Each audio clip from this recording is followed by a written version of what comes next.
Buenas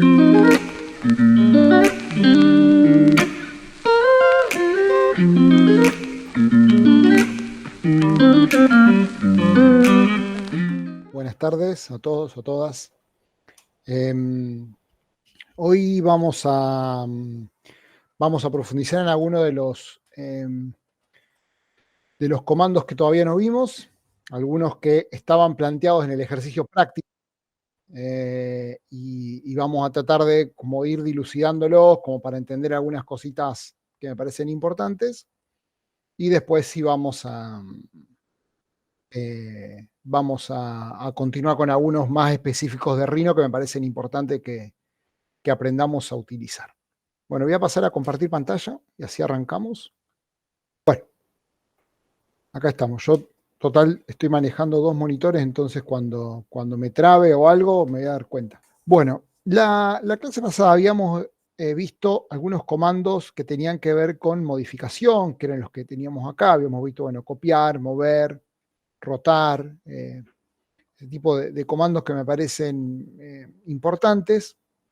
Hoy vamos a ver generalidades que tienen que ver con las propiedades de los elementos. Entonces vamos a dibujar algunas cajas, algunos elementos, como para tenerlos dibujados acá en el modelo. Vamos a dibujar uno ahí. Alguno acá. Ahí lo tenemos. Bien. Tres elementos, en este caso no se tocan uno con otro, pero bueno, lo tenemos.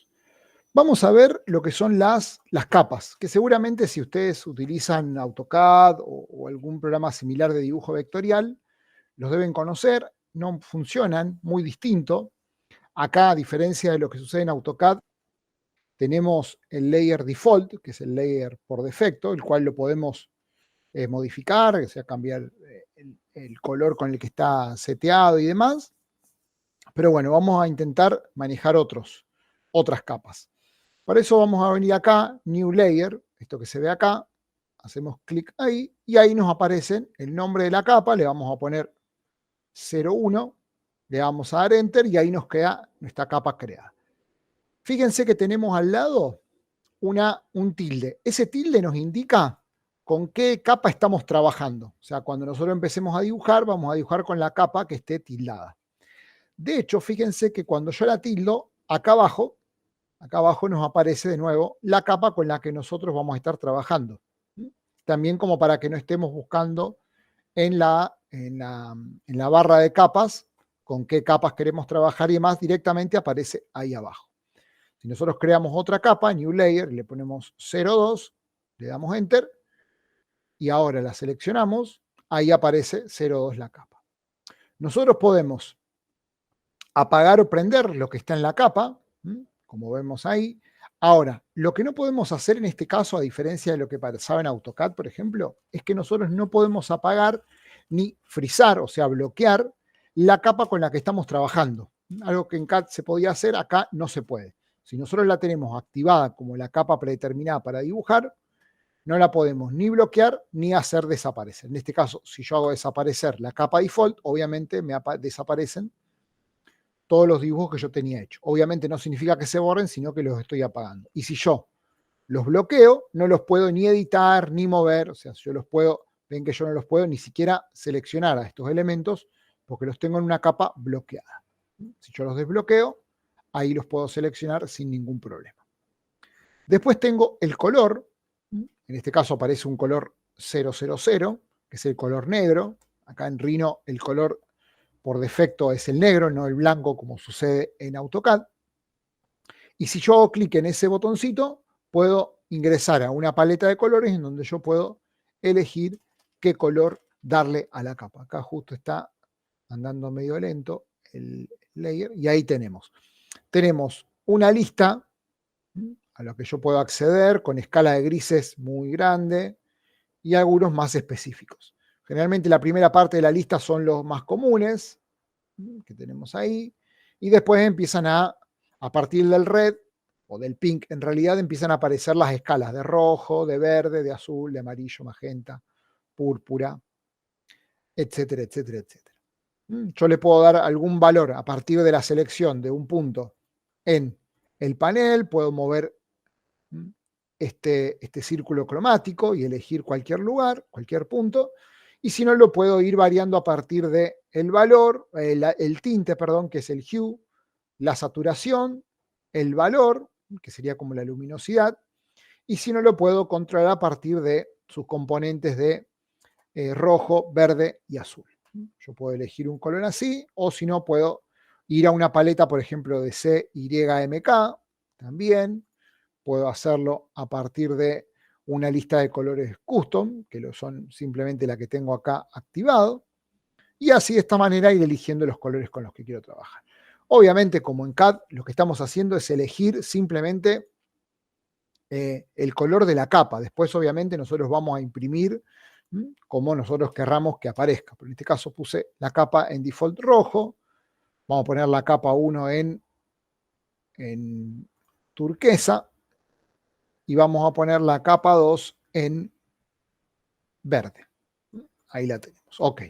Entonces, obviamente, si yo quiero cambiar de capa a un objeto, lo puedo seleccionar y venir directamente acá abajo, donde me aparece en qué capa estoy trabajando, en qué capa, mejor dicho, está ubicado el objeto, y directamente elijo la capa a la que quiero que pertenezca, si la 1 o la 2. De esa manera hago que este objeto pertenezca a la 1 y este pertenezca a la capa 2. Ahí lo tenemos. Entonces ahí tenemos objetos en las tres capas. Lo que tiene interesante Rhino y que funciona mucho mejor que en CAD es que tenemos lo que serían las subcapas, o sea, capas dentro de capas. Si nosotros nos posicionamos, por ejemplo, en la capa 2 o en la capa 1, o en cualquiera en realidad, yo lo que puedo hacer es este new sublayer. Este new sublayer, que le vamos a poner 001, vamos a crear uno nuevo, que se va a llamar 002, y así sucesivamente. Tenemos dos, fíjense que me aparecen a la derecha del 01 y son como layers subsidiarios. ¿Qué significa esto? Bueno, si yo obviamente apago lo que tengo en la capa 1, fíjense que estos también se apagan. Pero acá fíjense que aparece como apagado parcialmente, aparece como apagado a la mitad y prendido a la mitad. Eso significa que todo lo que tengo en la capa 1 va a estar apagado y lo que tengo en la capa 001 y 002 también. Vamos a probarlo. Si yo, por ejemplo, vamos a dibujar un objeto nuevo, vamos a dibujar, por ejemplo, un cilindro para cambiar un poco de figura. La tenemos, vamos a pasarla a la capa 001, ahí la tenemos. Si yo apago la capa 01, ese objeto aparece apagado. Ahora, y obviamente aparece apagado también el cubo, el prisma inicial, porque también estaba hecho en la capa 01. Ahora, si yo apago la capa 001, obviamente se apaga solamente esa capa y todo lo que está en la capa general queda prendido. Esto sirve mucho cuando nosotros tenemos que generar, por ejemplo, en el caso del trabajo práctico que yo les di la semana pasada, que teníamos como líneas auxiliares por nivel o referidas a las plantas o referidas a las vistas, yo puedo generar subcapas, por ejemplo, auxiliares vistas, auxiliares plantas, auxiliares cortes. Entonces, si yo necesito 3 o 4, porque tengo que discriminarlas, porque a veces las tengo que mover, a veces yo directamente puedo crear estas subcapas que me permiten a mí manejarme con un poco más de fluidez a la hora de trabajar con los elementos. Y aparte, lo que tiene de bueno es que yo puedo ir editando la posición de las capas. Por ejemplo, si yo la capa 1 la quiero por fuera de la 001 porque quiero que sean independientes, cuando la tengo seleccionada directamente yo puedo mover hacia la izquierda, perdón, de esta manera, y obviamente fíjense que me aparece ya independizada de la capa 1.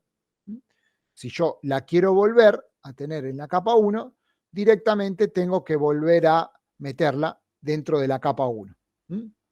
Directamente la puedo arrastrar y posicionarla dentro de 0,1. Vamos a hacerlo de nuevo para que yo lo tengo seleccionado, la traigo acá y fíjense que cuando la traigo a 0,01, tuki, me queda directamente, automáticamente, de nuevo, como una subcapa de 0,1. También puedo hacer que, por ejemplo, tener una subcapa de una subcapa. si yo, por ejemplo, a 001 lo muevo ahí a 002, fíjense que lo que tengo es una capa 01, una subcapa 002 y una subcapa 001. De nuevo, todo lo que esté dentro de 01, si yo lo apago, se va a apagar. Todo lo que tengo adentro de 02 se va a apagar, pero si yo apago lo que está en 001, solamente se apaga eso. Y de esa manera yo puedo ir, ya les digo, teniendo cierta versatilidad a la hora de manejar las capas, que es algo sumamente importante y bueno para la hora de trabajar con archivos de gran cantidad de información, digamos, en donde necesito tenerlo bien discriminado y demás. Eso siempre es importante. Vamos a aprender todo, vamos a volver todo a su posición inicial, ahí lo tenemos. Ahí lo tenemos. Bien. Luego lo que tenemos son los filtros. Estos que nosotros con este filtro que aparece acá, podemos ir filtrando capas para seleccionarlos. Fíjense que podemos seleccionar los layers que tenemos prendidos, los que tenemos apagados, los que están bloqueados, los que no están bloqueados, los que tienen objetos, los que están vacíos, y los layers seleccionados y los layers filtrados. De esta manera yo puedo también, cuando tengo muchas capas, también ir filtrándolas por el uso que yo les voy dando. Y después en Tools, acá lo que puedo hacer básicamente es ir seleccionando objetos o deseleccionarlos, o ir al Manager de Layer, en donde voy a encontrar un poco más con precisión lo que estoy viendo acá. La última columna de los layers son los materiales. Esto que tenemos acá, por ahora no lo vamos a tener en cuenta, pero cuando veamos materiales, si es que llegamos a ver algo, la clase que viene, vamos a ver cómo asignarle un material. Lo podemos hacer desde Rhino mismo o lo podemos hacer desde V-Ray si es que tenemos el motor de V-Ray ya instalado, que obviamente es mucho mejor. Decíamos que generalmente cuando trabajamos con modelados 3D, lo que conviene es tener capas auxiliares por un lado, pero también con los materiales con los que yo voy a trabajar por otro, para tratar de asignar a cada capa un material distinto. Y tratar de ser lo más específico posible. Digo, si nosotros tenemos hormigón y queremos modelar algo que sabemos que va a ser de hormigón, a lo mejor tener uno que sea hormigón visto, otro que sea hormigón en crudo, otro que sea hormigón pintado, no sé, hormigón pintado blanco. Entonces tratar de ir diferenciándolos súper claro para poder controlarlo mejor después y que a la hora de asignar materiales sea mucho más rápido.